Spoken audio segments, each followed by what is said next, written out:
Good afternoon बच्चों, आप सभी छात्रों का हिंदी की इस कक्षा में एक बार पुनः स्वागत है। बच्चों, आज हम हरिवंश राय बच्चन के व्यक्तित्व एवं कृतित्व का अध्ययन करेंगे। सबसे पहले हम हरिवंश राय बच्चन के व्यक्तिगत जीवन के विषय में जानने का प्रयास करेंगे। बच्चों, हरिवंश राय बच्चन जी का जन्म 27 नवंबर 1907 को इलाहाबाद में एक कायस्थ परिवार में हुआ था। हरिवंश राय बच्चन के पिता का नाम प्रताप नारायण श्रीवास्तव तथा माता का नाम श्रीमती सरस्वती देवी था। हरिवंश राय बचपन को बाल्यकाल में बच्चन कहा जाता था, जिसका शाब्दिक अर्थ बच्चा या संतान होता है। बाद में ये इसी नाम से मशहूर हुए। इन्होंने कायस्थ पाठशाला में पहले उर्दू और फिर हिंदी की शिक्षा प्राप्त की। हरिवंश राय बच्चन ने इलाहाबाद विश्वविद्यालय से अंग्रेजी में एम.ए. और कैम्ब्रिज विश्वविद्यालय से अंग्रेजी साहित्य के विख्यात कवि W.B. इट्स की कविताओं पर शोध PhD पूरी की थी।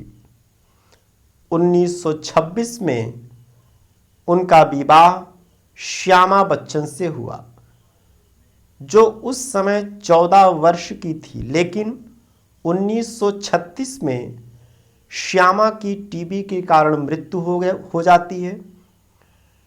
5 वर्ष बाद बच्चन ने एक पंजाबन तेजी सूरी से विवाह किया, जो रंगमंच तथा गायन से जुड़ी हुई थी। इसी समय उन्होंने नीड का निर्माण फिर जैसी कविताओं की रचना की। उनके पुत्र अमिताभ बच्चन एक प्रसिद्ध अभिनेता हैं। यदि हरिवंश राय बच्चन के साहित्यिक जीवन पर प्रकाश डाला जाए तो कहा जा सकता है कि हरिवंश राय बच्चन हालावाद के प्रवर्तक माने जाते हैं, जिन्होंने हालावाद का प्रवर्तन किया। उनकी प्रमुख पुस्तकें, यदि काव्य संग्रह की बात की जाए तो मधुशाला, मुधबाला, मधुकलश, निशा निमंत्रण, एकांत संगीत, आकुल अंतर, मिलन यामिनी, सतरंगणी, आरती और अंगारे। यदि आत्मकथा की बात की जाए तो क्या भूलूं क्या याद करूं, नीड का निर्माण फिर, बसेरे से दूर। यदि अनुवाद की बात की जाए तो हैमलेट, जनगीता, मैकबेथ व प्रवासी की डायरी। यदि उनके प्रमुख सम्मानों की बात की जाए तो सोवियत लैंड तथा साहित्य अकादमी पुरस्कार से सम्मानित किया गया, सरस्वती सम्मान से भी सम्मानित किया गया तथा भारत में भारत सरकार द्वारा पद्म भूषण सम्मान से भी सम्मानित किया गया। बच्चों, यदि हरिवंश राय बच्चन की काव्यगत विशेषताओं पर प्रकाश डाला जाए तो देखा जा सकता है कि उनका संपूर्ण जीवन साधना और श्रम का रहा। बच्चन ने अपने सौंदर्योपासक हृदय के उल्लास, आनंद और भावावेश को इस मुग्ध प्याली में उड़ेलने का प्रयास किया है। वह अपने अनुभवों को सहजतापूर्वक अभिव्यक्त करने को ही कवि कर्म मानते थे। मानव हृदय मर्मज्ञ, रस सिद्ध गायक, भावधनी कवि और युग प्रबुद्ध संदेशवाहक होता है। यदि हरिवंश राय बच्चन की भाषागत विशेषताओं पर प्रकाश डाला जाए तो बच्चन जी ने साधारण बोलचाल की भाषा का प्रयोग किया। उन्होंने सहज, सरल, अर्थयुक्त उर्दू के शब्दों का प्रयोग किया। इनकी शैली रोचक, वर्णन प्रधान, भावमयी और आत्मकथात्मक है। उन्होंने सीधी साधी भाषा, सहज कल्पनाशीलता, संजीव बिंबों में सजाकर हिंदी को सुकुमार गीत दिए।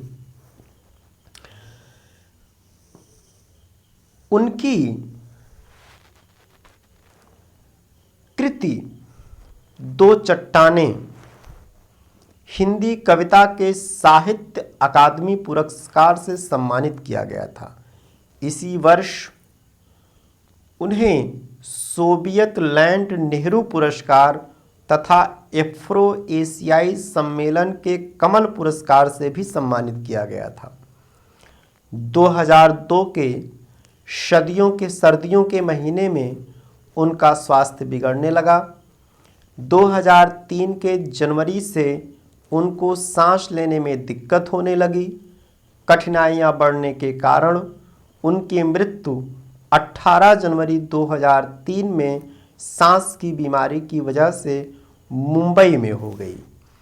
कहने का तात्पर्य यह है कि हरिवंश राय बच्चन ने अपने इस जीवन काल में हिंदी साहित्य को वह दशा और दिशा देने का काम किया जिसमें हिंदी साहित्य अपने आप को गौरवान्वित महसूस करता है।